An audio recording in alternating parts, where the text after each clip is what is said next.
Now, it's the Serpentini Chevrolet Sports Report. It doesn't matter. We have 16 of them, and it's just to be prepared, each and every one of them. I mean, the opportunities are very limited when you're talking about a 16-game schedule, and you got to make the most of each of them. So whatever order they come, it doesn't matter. And you know what? That's exactly how a head coach should think, and I can guarantee you that's exactly how a lot of the players feel. I mean, they care about prime time, of course. They know everybody's watching. They just don't care when. Week 1, week 10, whatever. But that said, you do care, especially here. This thing tonight, the schedule release, has officially become an event. But while some dates are leaking out, the home opener against the Titans, week 1, obviously, a Monday nighter against the Jets in week 2. 4 o'clock showdown with the Patriots in week 8. I'm going to tackle what should be the top 3 games of 2019. Number 1, that trip to Foxborough mid-season. Baker Mayfield, Tom Brady, a tremendous test against the NFL's best. And by then, Freddie should certainly have this team firing on all cylinders. Number 2, the NFC champs, Jared Goff and the LA Rams, coming to Cleveland week 3 for Sunday Night Football. Number 3, what else? Browns Steelers, home or away, but especially at home would make a great primetime game as well. Stay tuned. Let's talk hockey. A lot of people talking hockey now after what the Jackets pulled off, sweeping, not just beating, sweeping the number 1 team right out of the playoffs.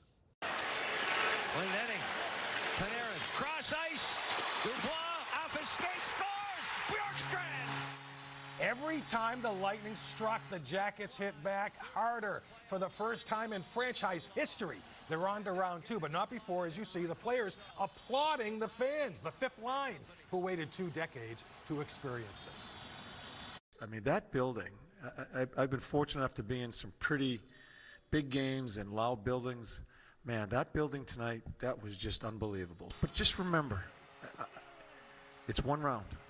And we're thinking about other things as we go along here. But I know that's a burden that's been here, not winning a round in the organization. I'm thrilled for the people that have grinded through this and get to have a little bit of excitement here as we get ready to play our second round. Now, it's the Serpentini Chevrolet Sports Report. The edge. Little trick play and a throw to Baker Mayfield to tie the game. Yeah, you remember that? First time Baker was on Thursday Night Football, week 3. A star was born. The NFL cannot wait for that star to shine brightly again. 4 primetime appearances, the most since 2008, which makes sense because that was the last time there was this much hope, if not quite as much hype. That Browns team did not fulfill the promise. Then again, they didn't have these guys. So as I break this down, I'm going to give you my top 3 potential showdowns of 2019. Week 3, Jared Goff and the NFC champ Rams come to town for a Sunday night matchup. Now, it's a short week. Remember, the Browns will have just played on Monday night in New York 6 nights earlier, but it's a big, big test for the Browns. Week 8, they take on Tom Brady and the Super Bowl champions. The Browns will be coming off their bye week. That won't hurt as they prep up for Belichick and the Patriots. You see this one on 19 at 4:25. The Browns with only 8 1 o'clock games this season, which says it all. Week 11, Thursday night against the Steelers on November 14th. Now, they'll be 10 games in. They'll know exactly what's possible at that point. They're getting the Steelers twice in a 3-week span starting on that night. It'll be statement time for the Browns in front of their frenzied fans. David Njoku, Browns tight end, knows some fans already thinking Super Bowl. That's a great word. You know, it has a great ring to it. You know, obviously, everyone's dream is to go to Super Bowl and win Super Bowl. So, yeah, like I said, you know, with that being said, and that in mind, we're focused on just 1 game at a time. Right. Still concerned about Carrasco? Nope. 5 nights after getting shelled in Kansas City, he was back to work in Seattle. They could not touch him. It was obvious from the jump that Cookie was cutting it tonight. Start mowing on the Mariners right away. They weren't going to score on him. They managed only 3 hits, and by the time he left after the 7th, he had struck out a dozen. Nick Whitgren comes on in the 8th. He was good enough to stay for the 9th. Gets his first save because, well, Brad Hand had a scheduled night off. Indians complete the sweep with a 1-0 win. They're coming home. We're going to a break. We'll be back right after this. It was announced in an essay, a far simpler and better way to announce this type of seismic shift than his previous one 4 years earlier, and obviously much more positive for Northeast Ohio. But while the Cavaliers once again had big plans and the fans big dreams, who could really have imagined the wonderful and wild 4-year ride that LeBron would take us on? It was as though coming home had re-energized him as much as the franchise and fan base. For all of his success in South Florida, there was unfinished business at home. Even his former boss, Pat Riley, who had courted him to Miami, told him to make it right. LeBron would.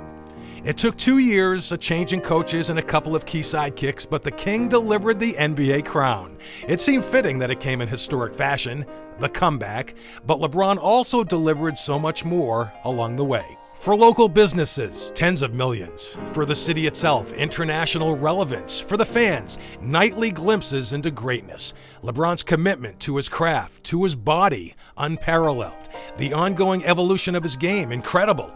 NBA records falling as fast as conference opponents. And it all started with the homecoming. The misery montage, which we know all too well, finally was updated. Now we had the block, followed by Kyrie's The Shot, and after 52 long years, the parade. 2 more trips to the NBA Finals would follow, making it 4 in 4 years, and making it impossible for anyone who lived through the decades of sports heartache to take any of this for granted. It won't last forever. Nothing does. It may not even last the summer. But the impact that a kid from Akron has made on and off the court, and the memories that he created, will.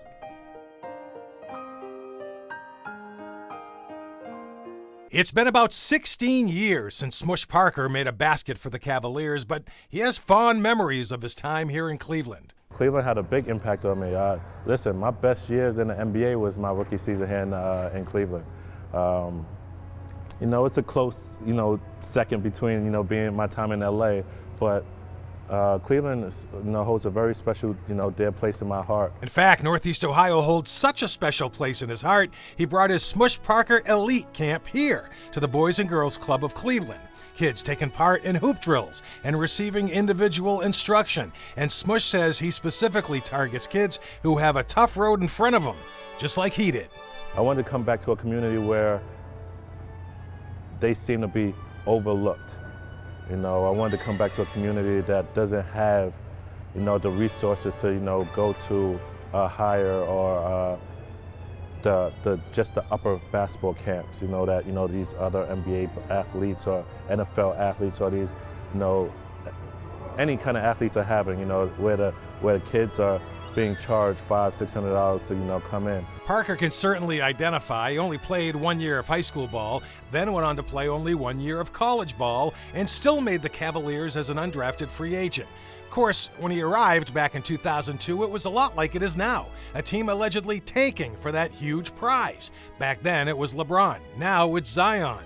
But Smush says as a player fighting for a job, you don't think about that. You have to do what it is that you need to do as a business to market yourself for the up-and-coming season. Don't let, what's going on in the offices upstairs, determine how you perform out there on the court, because at the end of the day, if you're not playing well out there, you look bad, not the organization. The organization is always going to be here. After 6 NBA seasons and 10 more overseas, Parker understands the business side of basketball. He learned that lesson, and now he's teaching the lessons on the court and off. This is the most important part of my being here. Is not far beyond basketball. I only played 1 year of high school basketball. It's because of my grades and because I didn't take education seriously. I didn't see the need for school and basketball. I just thought it was just basketball. And I had the opportunity of changing my life around before it was too late. I drive home 3 things: believe in yourself, sacrifice, and obedience. And I go into those 3 things, and the obedience part, I kind of touch on being disciplined and obeying your teachers, your coaches, and your parents, because they're here to help you achieve your dreams. They're not here to harm you or hurt you, and without them, you will never be successful. Robert Peacock is a defending world champion bodybuilder, and he did not get there by luck. It was 16 years of hard work. Through high school, through college, no time off, no breaks.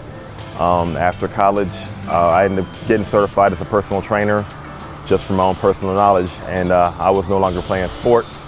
I followed bodybuilding a little bit back then, and people suggested I try to get into a competition.